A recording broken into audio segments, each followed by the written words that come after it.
পবিত্র কোরআনের একটি হরফ পড়লে 10টা করে নেকি। তাই আজকে আমি আপনাদেরকে সূরা হাশরের শেষ 3 আয়াত পড়ে শোনাবো।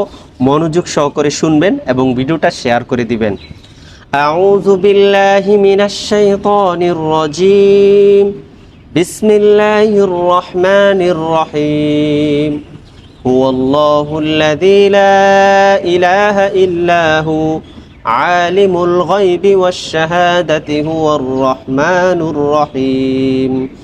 হুয়াল্লাহুল্লাযী লা ইলাহা ইল্লা হু الملك القدوس السلام المؤمن المهيمن العزيز الجبار المتكبر سبحان الله عما يشركون هو الله الخالق البارئ المصور له الأسماء الحسنى يسبح له ما